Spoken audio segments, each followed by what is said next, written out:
gracias por acompañarnos a esta hora de la mañana.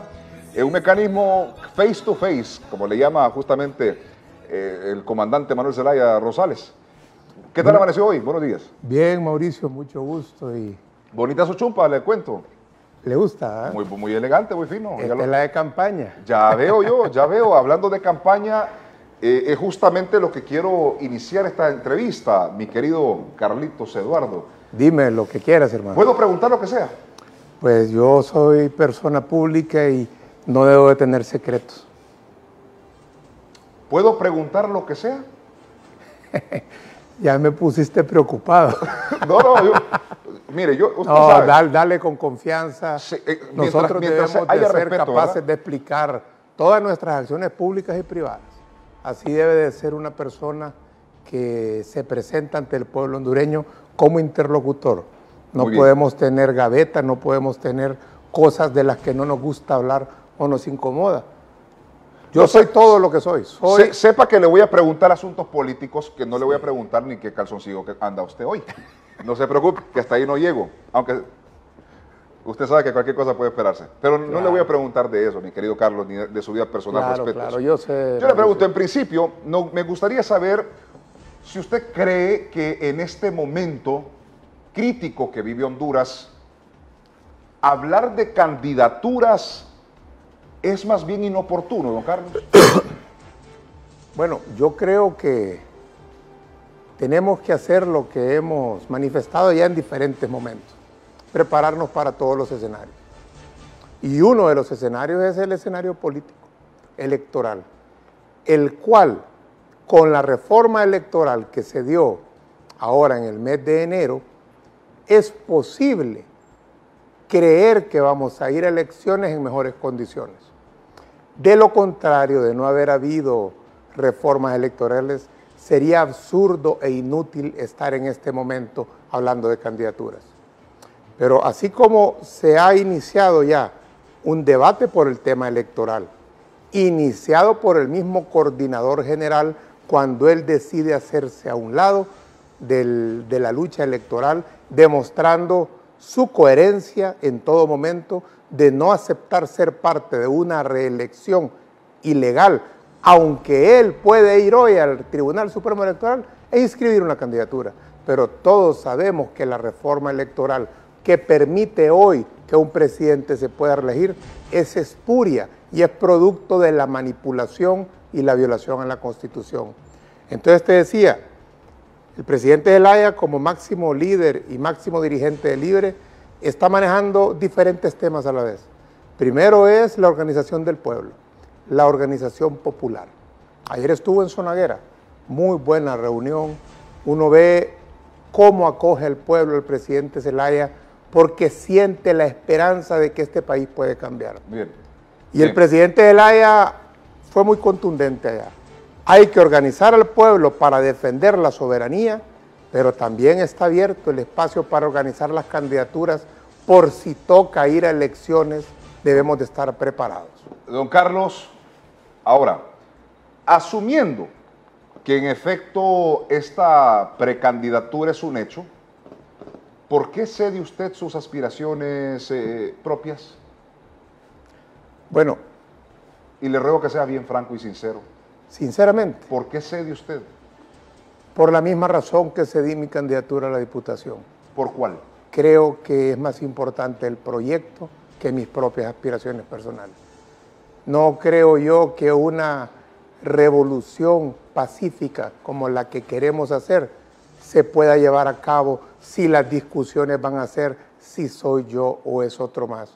E irnos a pelear algo que no debería de ser objeto de pleito, que debería de ser objeto de consenso del partido, porque la principal, óiganlo bien, el principal objetivo de Libre es la refundación nacional. ¿Cree usted y eso no ocurre si no hay constituyente. Pero don Carlos, ¿no cree usted que su partido no le ha dado a usted la oportunidad? ¿No puede hacer esos cambios con usted? ¿Tiene que ser con don Jorge Calix? Bueno, yo creo que una estrategia debe de ir enfocada en diferentes aspectos de la lucha. A ver, explíqueme. En la lucha electoral aspiramos a que con la figura fresca de Jorge Calix se pueda llegar a sectores de juventud que normalmente no son atraídos por los políticos.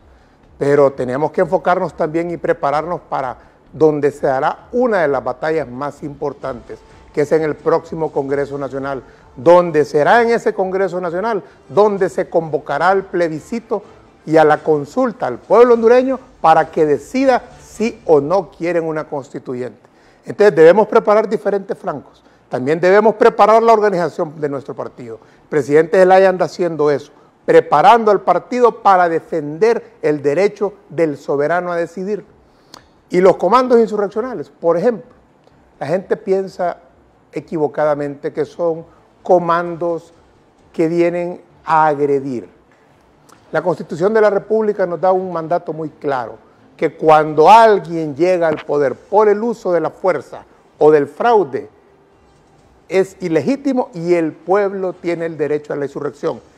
Quiere decir que cuando se comete el delito, nace el derecho.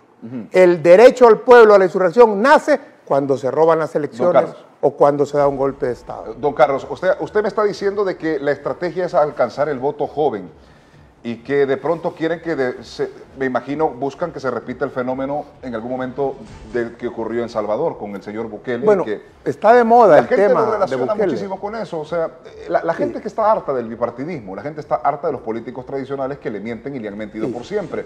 Pero no necesariamente que se va a repetir el escenario de Salvador aquí con Jorge Cálix. Son realidades muy distintas. Lo que le quiero preguntar es cómo entender que la persona más experimentada, en este caso usted, le entrega la responsabilidad a un personaje nuevo que viene llegando en política. ¿Cómo permite usted eso? Bueno, gracias por decirme que hay que decir las cosas como las bases lo dicen, sí, porque claro, tengo contacto con ellos. Ellos manifiestan que usted es un mejor perfil para eso. Bueno, gracias por esas referencias a mi persona, pero yo le pido a mis compañeros en la base que no nos distraigamos ahorita discutiendo que quién tiene más derecho, que quién tiene más lucha, más militancia. Concentrémonos en unir al partido para alcanzar la refundación, que ese es el gran objetivo. Yo soy joven aún, bueno, ya no tan joven, dice mi esposa, pero todavía tengo 48 años. Yo no sé si en algún momento en la vida me dará la oportunidad de ser candidato presidencial. Yo no he lanzado ni lancé recientemente ninguna candidatura. Simplemente cuando el presidente Zelaya decidió, o mejor dicho, reafirmó su postura de hacerse a un lado, la gente comenzó a decir, bueno, aquí hay diferentes aspirantes. ¿Tuvo alguna propuesta de algún movimiento usted, don Carlos? No, ninguna. ¿Ninguna? No, es que todo fue bastante rápido. Yo simplemente... ¿Se le esperaba usted eso? ¿El qué? Que de pronto salió la candidatura 28, de Jorge. M28, que usted forma parte de él. Yo formo parte de él, pero como no soy coordinador departamental, no participé en la reunión donde tomaron la decisión. ¿No participó usted? No participé y entiendo que tampoco participó Jorge Cálix porque tampoco es coordinador departamental. El hecho es que la coordinación nacional del movimiento hace una propuesta y yo decido aceptarla. ¿Por qué? Porque yo sé, Mauricio, que yo podría irme al debate público, sí, irme a lanzar mi candidatura, ir a pelear la candidatura con Jorge Cálix, pero yo sé que esas peleas van a generar división y van a generar heridas que de ahí cuesta sanar. Yo prefiero cuidar el proyecto, que es lo más importante, y lo reitero, simple y sencillamente, ¿de qué sirve buscar la presidencia si no alcanzamos la refundación? Sería una pérdida de tiempo, sería un gobierno que no podría hacer cambios porque el marco jurídico nacional protege la dictadura. Para romper ese marco tenemos que hacer la consulta y convocar a la constituyente. Entiendo. ¿Usted es de izquierda o de derecha, don Carlos? De izquierda. Desde 100%. Desde chiquito. ¿Desde chiquito? Fíjate que me contaba mi esposa ayer que de niña, en una escuela en la que ella estaba, la llevaban a una iglesia a ver videos anticomunistas y que le enseñaban, que decían ahí que a los niños comunistas les enseñaban matemáticas sumando fusiles o sumando y restando balas. Entonces yo le dije, pues mi amor, ¿cómo que no funcionó esa campaña porque terminaste conmigo? Sí. No quiero decir que sea comunista. Comparte, y disculpe que me meta, sí, ¿comparte su ideología? Por supuesto. 100%, qué bueno, porque no es una mujer... Hasta para eso el yugo desigual sería un tormento. No, pero es una mujer con una decisión, con un carácter y con una personalidad propia que es muy fuerte y que tiene criterio propio. Las razones por las cuales yo me enamoro de ella y me tiene cautivado aún después de 18 años es por esa independencia de pensamiento crítico que es necesaria para entender la realidad en que vivimos y poder proponer cambios. ¿Y cómo explica las posiciones de Jorge Cálix, su candidato prácticamente neoliberales, muy gringuero como los tradicionales? ¿Cómo es eso que Libre está impulsando un candidato que no es ni de aquí ni de allá, o al menos así lo quieren vender? ¿Cómo es eso? ¿Otro Salvador Narrala, un Guaidó o un Bukele nuevamente? ¿De qué se tiene que preparar la base de Libre? ¿O a dónde quieren llevar con este tipo de candidatos? Cuénteme, don Carlitos. Bueno, yo no quisiera hacer referencias así que generen una polémica con Jorge, pero hay que intentar entender lo que ha ocurrido. Y para valorar a Jorge Cálix, yo no lo valoraría únicamente por una declaración o dos declaraciones públicas, más bien por sus hechos. Y sus hechos han sido claros al lado del partido. O sea, que no importa la ideología, don Carlos. No he dicho eso. He dicho que por sus hechos los conoceréis, no por lo que dicen, sino por lo que hacen. Y ha sido un diputado beligerante de nuestro partido, que se ha mantenido firme con el partido, que no se vendió cuando muchos se vendieron, y eso es importante. Virtudes importantes. Pero creo yo también que es importante a él ayudarle a comprender la realidad geopolítica en la que estamos, que por ganar votos, querer mimetizarse para parecerse a otros candidatos puede ser un error. Creo yo que defender los intereses y los valores de todos los procesos de cambio continental es necesario para un militante libre. ¿Por qué? Porque cuando seamos gobierno y queramos hacer los cambios, vamos a recibir los mismos ataques y vamos a recibir la misma ofensiva de los reaccionarios que van a evitar cambio a toda costa. Por eso es importante posicionarnos bien. Yo tengo clara mi posición, yo considero y recuerdo como que fuera ayer una vez que mi padre vino de Suecia, allá en los años 80, y me contó algo que le dijo Pierre Schori, quien era entonces primer ministro de Suecia, o sea, no cualquier persona. Le preguntó, ¿cómo es posible que en Honduras haya gente de derecha? Un país que necesita que todo se cambie, porque los resultados que da esta organización de Estado que tenemos producen miseria, exclusión, violencia y producen también las caravanas de los que huyen de nuestro país. Ser de izquierda es una obligación en Honduras, porque esta realidad hay que cambiarla. Y todo cambio, toda lucha por cambiar la realidad de desigualdad, de ausencia de democracia, de ausencia de justicia, en todo momento de la historia ha sido calificada una lucha de izquierda, y Libre es un partido de izquierda porque quiere cambiar esta realidad. Don Carlos, partido de izquierda, líder de izquierda, pero con un candidato de derecha. No, yo no he dicho eso. No, yo le estoy preguntando.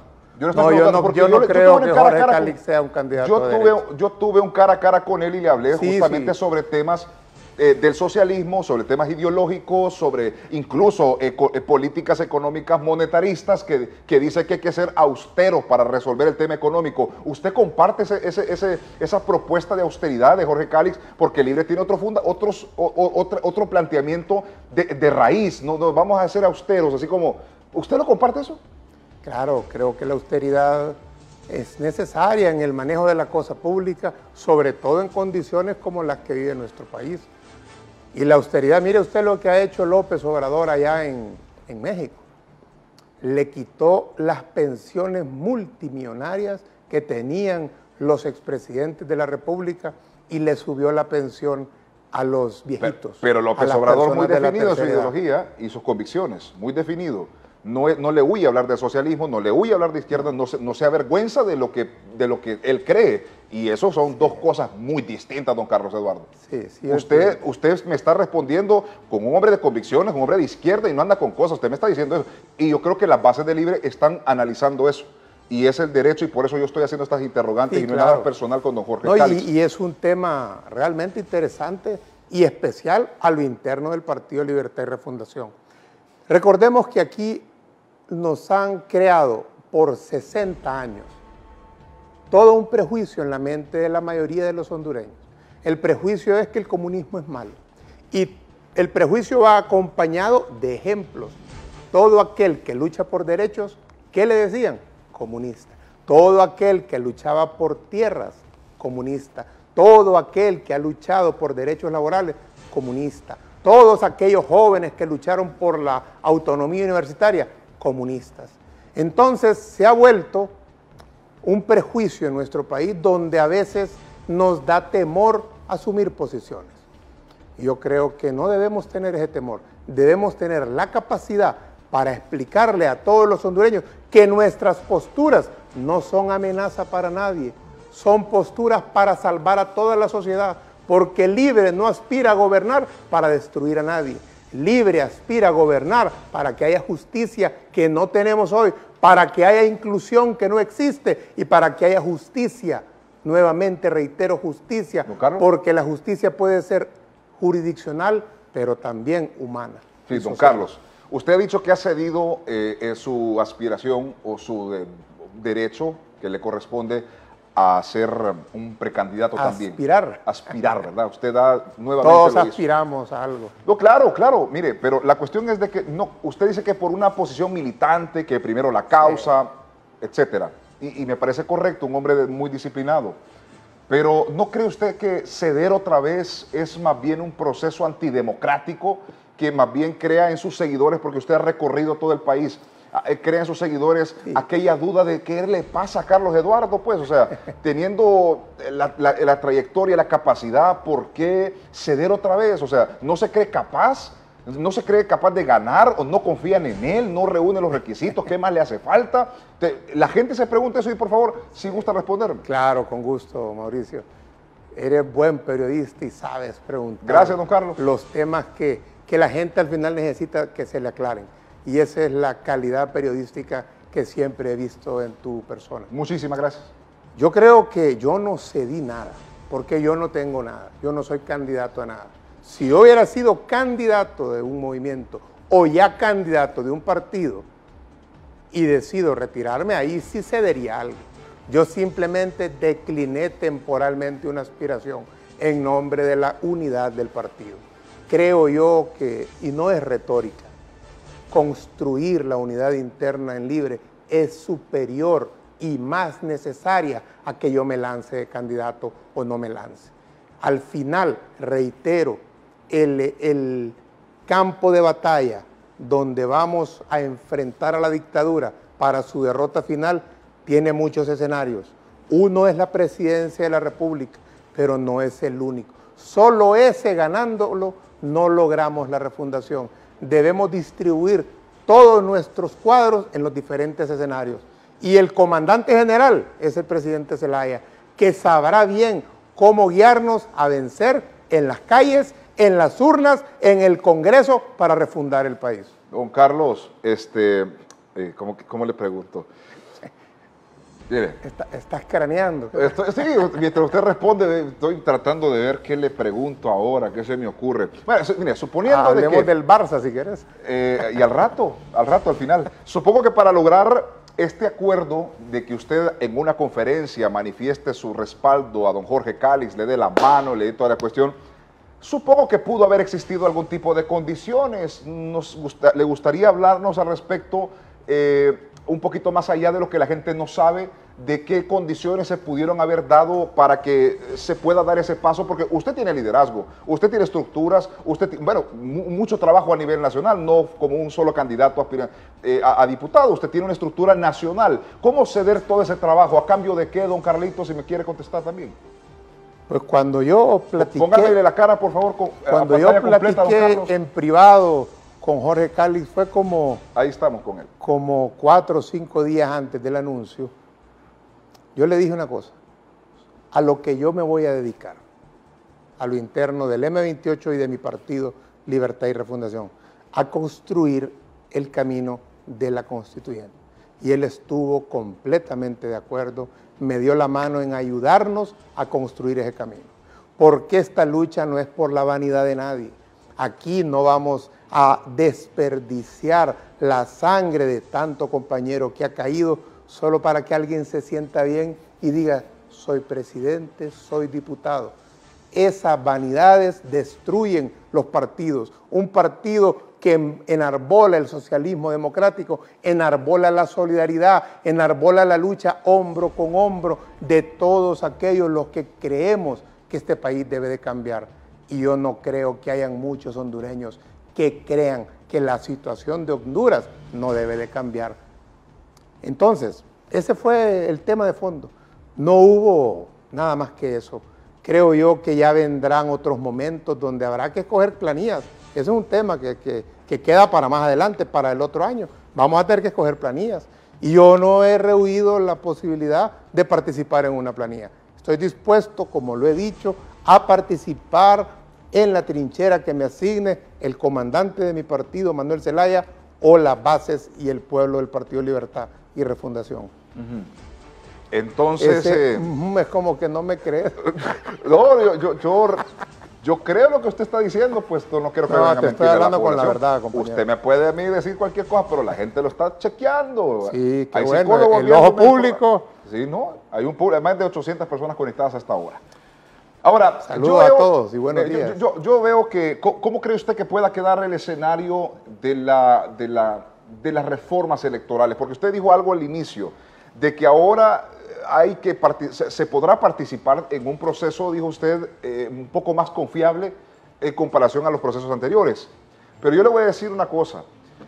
¿Usted cree que eso va a garantizar realmente que no haya fraude electoral, que no vuelvan a ser la misma que ya están construyendo, aun sabiendo de que en las mesas comienza el compro de los votos, el compro de las identidades, que usted encabezó los comandos antifraude en cada, no, si lo tengo bien seguido, no crea que no, en cada departamento, usted ahí peleando, armando a la gente para pelear el voto. Es un trabajo fue excepcional que puesto ganó la alianza de oposición. Esos son méritos realmente de un trabajo positivo que usted realizó en todo el país. Por eso es que yo le estoy preguntando a usted, yo no sé qué onda con usted, pues, pero... ¿no cree usted que esas reformas no son suficientes? Porque un representante en el tribunal, si en el tribunal ya van viciadas, los militares ya cambian las maletas en el camino, en la mesa ya le pasan los 5,000 pesos a los representantes de Libre en algún momento y las credenciales las venden. Entonces, no creo que con esas reformas de tener un representante en el registro de las personas o en el Tribunal Supremo Electoral o con el Tribunal Supremo de Justicia o con el Consejo Nacional Electoral nuevo, vaya a ser como suficiente como para decir... ya con esto nos vamos y con esto vamos a ganar. ¿Cómo ve esa parte usted? Bueno, comparto contigo. Primero, ¿qué pasó en el 2017? Los comandos antifraude, a quienes saludo a nivel nacional, que se portaron como soldados de Morazán, no abandonaron las mesas electorales y permitieron que la contada se diera transparentemente. Por eso, la oligarquía y la dictadura, cuando vieron en los primeros resultados que iban perdiendo, no lo podían creer, porque el fraude fue derrotado en la mesa. Entonces, ¿qué hicieron? Vino las famosas 642 caídas del sistema, luego la curva de Batson, luego el voto rural, etcétera, etcétera. Se exhibieron ante el mundo. Todo el mundo vio lo burdo de un fraude electoral llevado a cabo a lo interno del Tribunal Supremo Electoral en el centro de cómputo. Con las reformas electorales que han habido, por supuesto que estamos lejos todavía de ser la democracia perfecta, pero nos permite algo que no teníamos en las elecciones pasadas, es tener a lo interno del Tribunal Supremo Electoral ojos y voto. Eso nos da ventajas en relación al 2017. Eso sumado a los 2 millones de votos que vamos a sacar, son garantías de que el próximo proceso electoral lo gana Libre, con seguridad. Yo estoy seguro que vamos para el poder. Y lo hemos discutido con el presidente Zelaya. 2 millones de votos. Óiganlo bien, pueblo hondureño. Hoy es, si no me equivoco, hoy es 11 de marzo del 2019. 2 millones de votos el último domingo de noviembre del año 2021. Don Carlos, ayer el presidente Zelaya dijo en Zonaguera que Libre es un partido de izquierda. Y lo oí.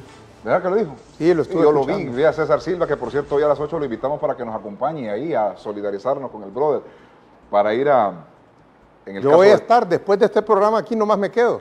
Ah, es cierto. Aquí en el panel con Aldana. No, pero está bien, usted tiene ya... Me va a tocar 3 horas seguidas de televisión. No se preocupe, la tenemos todos los días nosotros entre 3 a 5, son 3 horas pesadas. Dijo ayer que Libre era un partido de izquierda, pero su candidato no parece compartir esa visión. ¿Me entiende? Entonces, yo le pregunto a usted, como Carlos Eduardo, ¿usted comparte la posición del presidente Zelaya o la de su candidato? Si me contesta directamente. Yo soy seguidor de José Manuel Zelaya Rosales. Entonces, ¿comparte usted esa? Yo estoy, no es que solamente que lo comparto, porque él lo dice, es porque yo mismo estoy convencido de que solo a través de un proceso revolucionario, donde se enarbolen los valores del socialismo democrático, podremos sacar adelante este país. De eso está construido en el ADN el Partido Libre, y eso es lo que reclaman sus bases. Entonces, pero su candidato a la presidencia, no. Dice, no conozco Venezuela, no conozco el sistema socialista. Yo tampoco conozco Venezuela. No, me refiero al sistema político y toda la cuestión. Usted ya lo sabe a qué me refiero.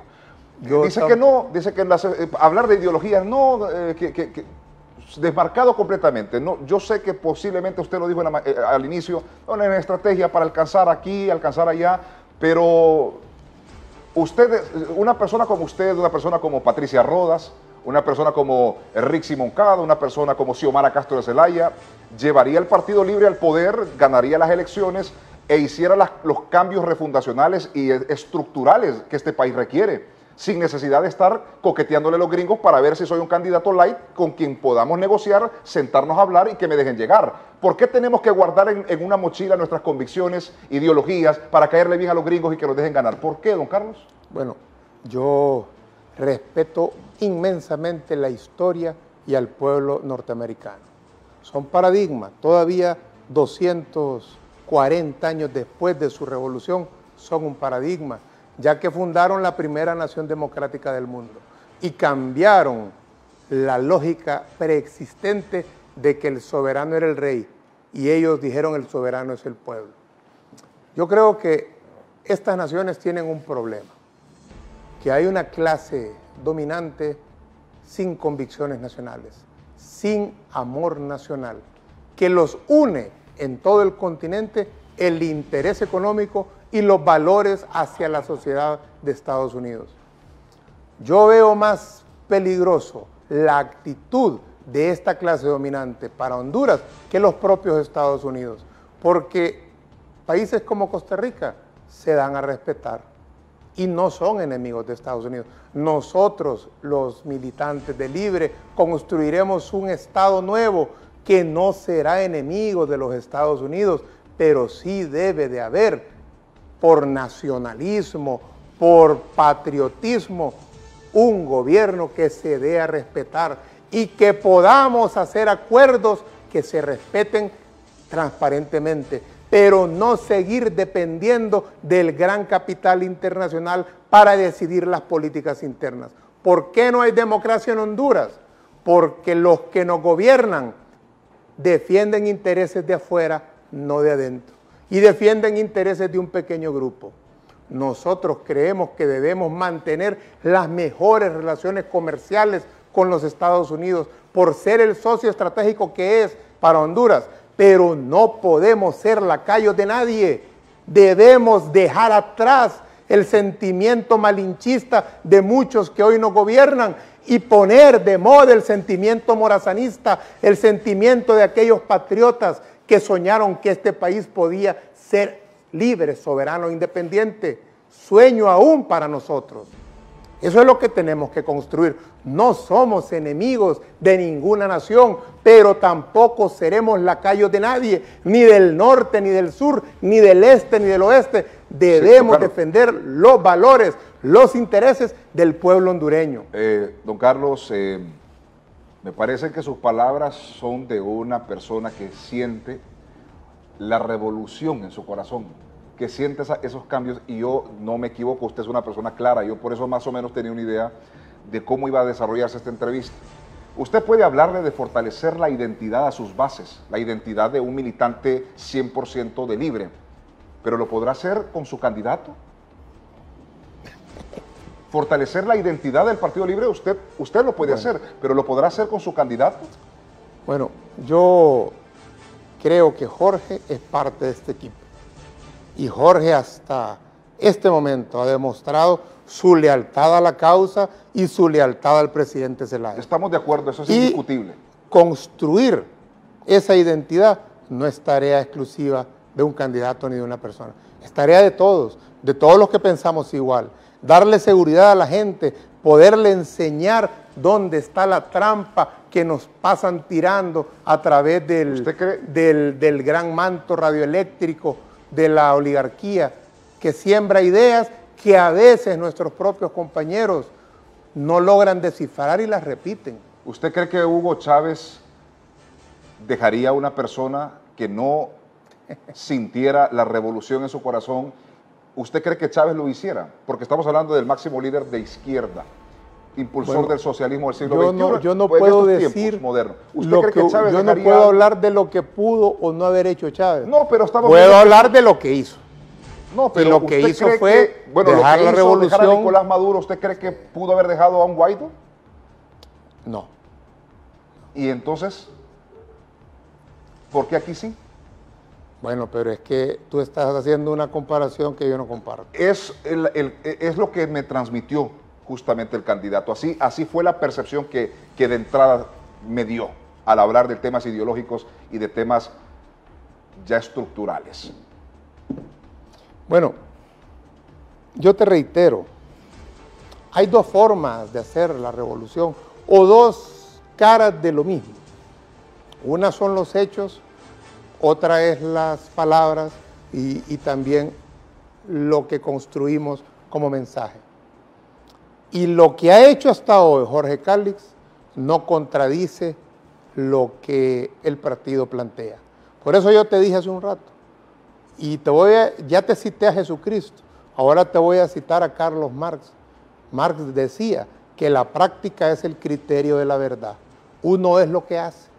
Y el compañero Cálix ha estado al lado del partido, defendiendo los intereses de nuestro partido. Usted, sí. Y eso es lo que yo considero que es valioso. No dudo, todo lo que usted ha dicho es cierto. La beligerancia de Jorge Cálix en los foros, cómo ha defendido su lucha contra la corrupción, contra los corruptos, pero eso no es suficiente hoy en día. Es un candidato a la presidencia, no es un personaje mediático como diputado para defender su posición a un partido de izquierda. No puedo ponerle comillas al partido, porque el partido sí es definido. Sí, sí lo es. Sí, él es definido, no cabe la comilla ahí, pero sí cabe ahora en el candidato a la presidencia que ustedes están impulsando. Son dos cosas diferentes y no quiero que se tome, o sea, tengo que hacer estas preguntas, tengo que hacer esta posición porque me siento en la obligación de hacerlo. Porque hay mucha gente que no está muy contenta, porque yo le pregunto, ¿el candidato fue a Zonaguera? No lo vi. No fue. ¿Por qué no fue? Bueno, es que esa es una actividad del partido. ¿Y no es una entonces, actividad de una don corriente. Carlos, sí. el candidato es ajeno al partido? No, lo que pasa es que esto sí creo que es correcto. De haber participado, se hubiera sentido que el presidente Zelaya se ha inclinado y está queriendo meterse en la pugna interna que habrá en Libre. Y el presidente Zelaya en eso es muy cuidadoso. Él es el líder del partido y anunció allá en Zonaguera que en mayo va para Tocoa y ahí anunció que va a llevar a todos los aspirantes que tenga en ese momento nuestro partido, para que estén todos juntos y la gente los pueda ver, los pueda escuchar y pueda contrastar sus planteamientos. Así, sí, entiendo. Escoger mejor. Y me parece que es la posición de un coordinador. Eso sí. En la práctica, ¿verdad? En lo mediático. Pero hay también percepción interna de las bases que dicen que su candidato es el candidato que tiene la venia de don Manuel Zelaya Rosales. Sí, por ahora, porque mañana puede cambiar el escenario. ¿Qué tal que si mañana cambiara el escenario y resulta que Carlos Eduardo encabeza una alianza? ¿Usted cree que don Jorge Cálix lo apoyaría a usted? ¿Como usted lo está hoy defendiendo? Bueno, ¿qué tal que se dé eso? Número uno, usted fue liberal, usted simpatiza mucho con los liberales. ¿Por qué no darse una alianza y don Carlos Eduardo resulta que salió en consenso y es el candidato? Número uno, yo no me dedico a defender a nadie. Jorge, simplemente estoy dando mis opiniones de lo que él es y ha hecho. Muy bien. Dos, ya me está lanzando usted a la candidatura. No, yo solamente estoy no llevo ni una semana. Por eso quedé así. De haber dejado mis aspiraciones para otro momento. ¿Pero puede existir la posibilidad o no? Bueno, lo que pasa es que tal que exista la posibilidad de que Mauricio Rivera sea el candidato. No me cambie la jugada, mi querido Carlos. Sí, lo que te digo es que hablar sobre supuestos a mí no me gusta, porque no es hablar sobre cosas no, pero concretas. yo le digo, o sea, usted tiene el apoyo de su gente, un trabajo realizado. Yo no veo por qué la propuesta no sea considerada. Sí, no, tampoco la rechazo. Ni hablar de temas de alianza. Lo que pasa es que para mí sería una deslealtad ponerme a hablar de que yo posiblemente, si no cuaja la candidatura de Calix, pueda ser yo. Creo que no debo de actuar así. Me parece que actuar de esa manera es deslealtad, y no me caracterizo por ser desleal. Fíjese que la palabra de cuaja, cuando anuncié que mantenía mi participación a lo interno del M28 y asumía como mi candidato a Jorge Calix, debo de actuar con lealtad hacia su candidatura y con respeto a ella. Por eso no quiero entrar en esa polémica de dejar abierta cualquier ventanita de que sí, que van a pensar que es que yo estoy deseando que fracase para entrar yo. No, yo no actúo así. Bueno, queda aclarado, queda aclarado. Esa palabra de que cuaje Calix, o sea, no es la primera vez que he escuchado eso. Estamos casi a 33 meses, si me equivoco. 32. 32, ¿verdad? Para las generales. Para las generales. ¿Cómo lo visualiza todo este proceso, aun sabiendo que hace falta tanto tiempo? Mira, la política en una semana puede cambiar todo. Sí. En 6 meses, no digamos. Es muy difícil poder proyectar a 2 años de distancia. Aunque hay grandes fuerzas que tardan, mejor dicho, que no cambian tan fácilmente. Y la fuerza del Partido Libertad y Refundación y de la oposición va para el poder. Lo que pase a lo interno de Libre en los próximos meses, vamos a ver qué ocurre. Yo espero de que el partido se vaya consolidando, espero que no se lancen demasiadas candidaturas y que todas las candidaturas que surjan tengan la capacidad de organizar sus movimientos, porque no me parece correcto que surjan candidaturas sin estructura, buscando alianzas para poder inscribir sus movimientos.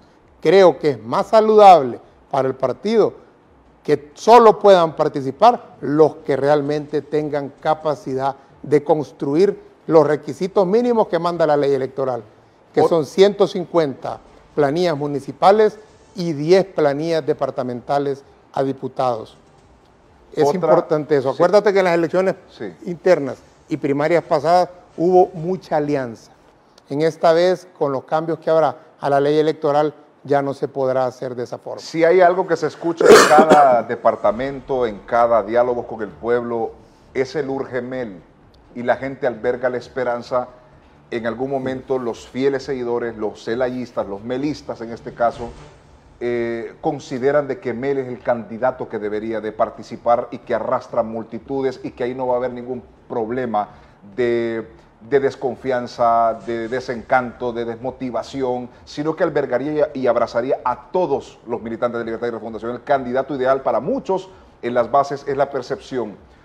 ¿Qué le diría usted a esas personas hoy que sienten y que todavía dicen, esperamos que en el camino haya un timonazo y que realmente nos vayamos con la mejor carta de triunfo que nos garantizará la pepeneada del año al partido de gobierno? Entonces, ¿qué le diría usted a eso? O del siglo. ¿Ah? O del siglo. O del siglo. O del siglo, claro, del siglo, definitivamente. ¿Qué le diría usted a esas personas que están diciendo urge Mel en cada lugar? ¿Existe la posibilidad de que eso se dé o es un caso cerrado, mi querido Carlos Eduardo? Fíjate, Mauricio, que es un tema complejo, porque la mañana del 28 de junio del 2009, cuando salió el pueblo hondureño por todas las plazas públicas a repudiar el golpe de Estado, comenzó a crearse un sentimiento poderoso de restituir el poder a quien legítimamente había elegido el pueblo hondureño.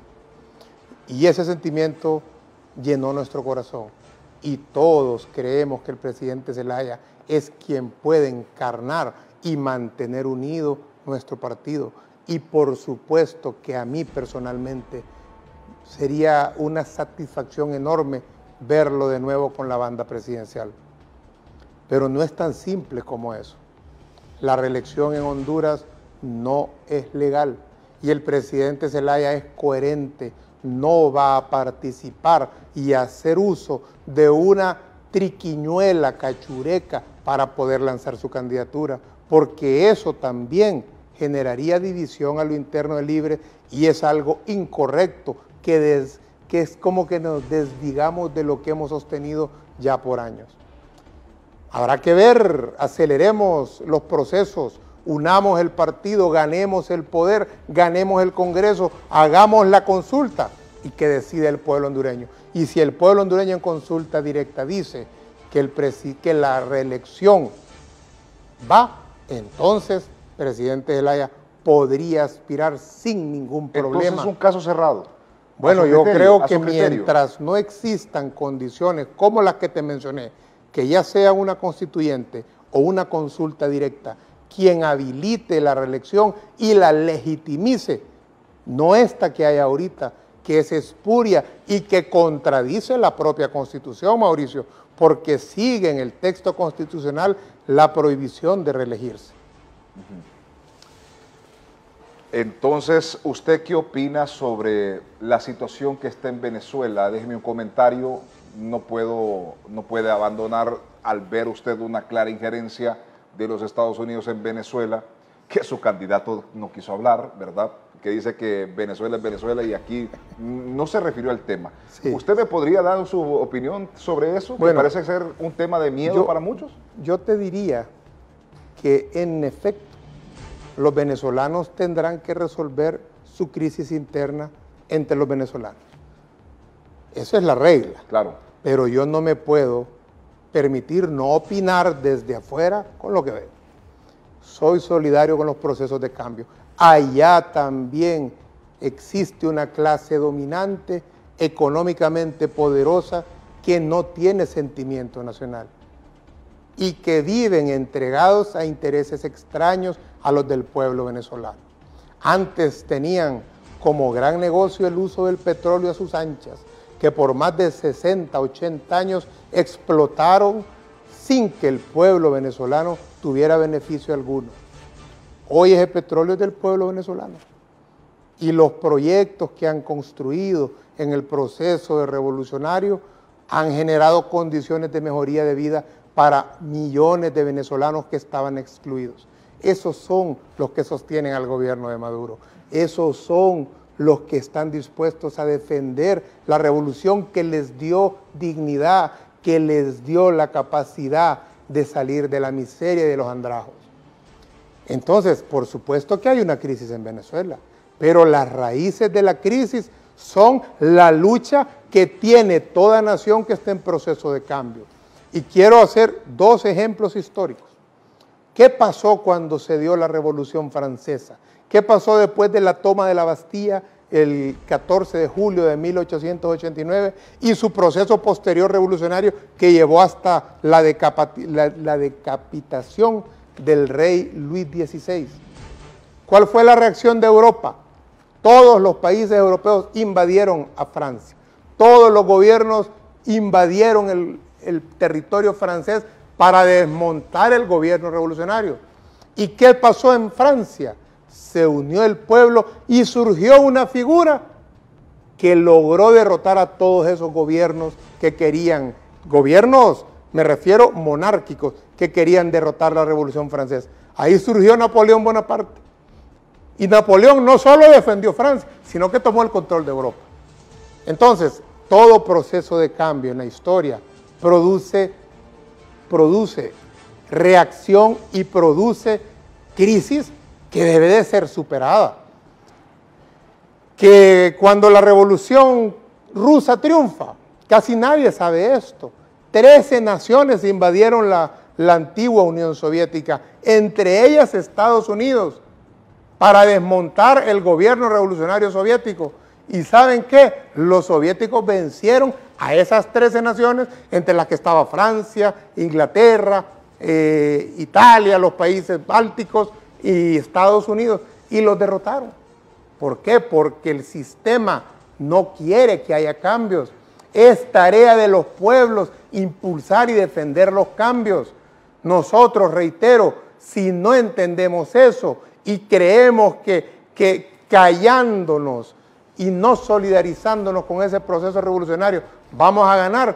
Simplemente estamos viendo como vieron los indios de la América precolombina, los espejos y los chinchines, y quedaron extasiados.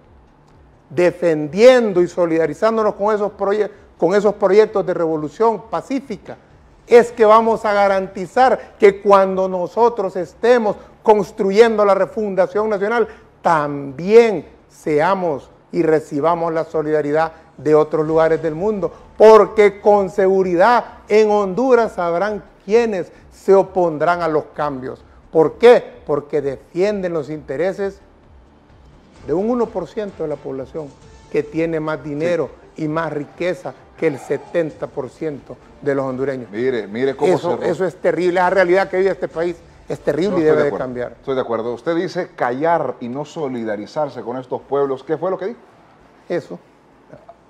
Es algo como que... ¿Te acordás cuando nos enseñaron el descubrimiento de América y la colonización? Y uno leía cómo a los indios les quitaban el oro y a cambio les daban espejos. Espejillos. Y ¿cómo se llaman? Y siguen todavía. Sí. Y sigue con bolsa solidaria. Y sigue. Y siguen robando. Entonces, estos gobiernos, por ejemplo, mantienen al pueblo en la miseria. Totalmente. Con hambre permanentemente. Para que la bolsa solidaria sirva como herramienta sí, para comprar la conciencia. ¿Usted cree que el país está listo, que el pueblo está listo para un cambio de sistema? ¿Cree que usted que este es el momento para eso? Obviamente no es de la noche a la mañana, ni tampoco con un gobierno de 4 años. Todo un cambio es gradual. Es gradual, todo claro. Cambio. Pero este es el momento, ¿usted considera que este es el momento, ya que vemos que el capitalismo, el neoliberalismo, nos ha dejado más que éxodo masivo? Yo te quiero decir algo. Pobreza. En Honduras, el capitalismo ni siquiera funciona adecuadamente, porque aquí es más parecido nuestro sistema a que tenemos todavía las viejas estructuras de aquella época del siervo de la leva y el señor feudal. Aquí no existe una empresa privada dinámica que produzca riqueza masivamente. Aquí la gran oligarquía depende de contratos con el Estado. Yo quisiera decirle a la empresa privada que el gobierno del Partido Libertad y Refundación será un gobierno que generará condiciones para que sus inversiones sean respetadas y no por un plumazo o un antojo del mandatario les van a quitar todo como hicieron con la familia Rosenthal. Ningún país recibirá inversión en esas condiciones. Debemos generar condiciones de seguridad para las inversiones, pero también debemos generar sobre todo condiciones para el desarrollo humano. Y el desarrollo humano solo se puede vencer cuando al pueblo se le permita participar de la actividad económica. Hoy por hoy, Mauricio, 7 de cada 10 hondureños están excluidos del mercado. No pueden participar porque apenas tienen para sobrevivir. Con un país así, ninguna empresa va a crecer. ¿Alguna duda? Yo sé que mucha gente está escribiendo. ¿Y alguna duda de que usted tiene ese mensaje que las bases de Libre necesitan escuchar? Yo creo que debería de hablar con el candidato y debería de poder, no sé, darle algunos tips para que pueda llegar. Somos equipo. Claro, porque la gente no confía cuando una persona se vende. Mire lo que pasó con Salvador Narrala. Todo por querer llegar aquí a los diferentes sectores y esa es la cuestión. Mire, yo creo que eso está bien complicado. Pero bueno, don Carlos, gracias por sus mensajes y por acompañarnos. Gracias, Mauricio. ¿Cómo se sintió? Espero que se haya sentido cómodo, ¿no? Al menos no se me paró. Yo solo tengo una duda. A ver. ¿Por qué te rapaste? Ya le explico. ¿Alguna apuesta que perdiste? No, ninguna. Fíjese que fue en un momento de calor. No, y además que estaba perdiendo el pelo. Bueno. Entonces estaba más fresco así es, José. Mire, yo casi no respondo las preguntas que me hacen cuando estamos en programa, pero esta se la respondo sin problema. El asunto es que se me caía el pelo, entonces me lo corté. Me miraba mejor antes, dicen, pero a otras personas dicen, está bien. Pareces futbolista. ¿Usted andan rapados ahora mucho? No, pues sí, ¿qué voy a hacer? Bueno, gracias por la oportunidad, A Mauricio. usted, don te Carlos, yo creo que agradezco. sí, es su segundo capítulo. Ahora voy aquí con Jorge Aldana. Con Jorge Aldana y con Jorge Cáliz también. Y con ¿no? Jorge Cáliz, Así es, candidato vamos a ver. del Movimiento Así Ciudadano. que ya estuvo con nosotros acá también en entrevista. Gracias, don Carlos. Gracias y le deseo lo mejor a usted, a su candidato, a su proyecto y que todo salga muy bien, ¿verdad? Muchas gracias. Resiste la batalla.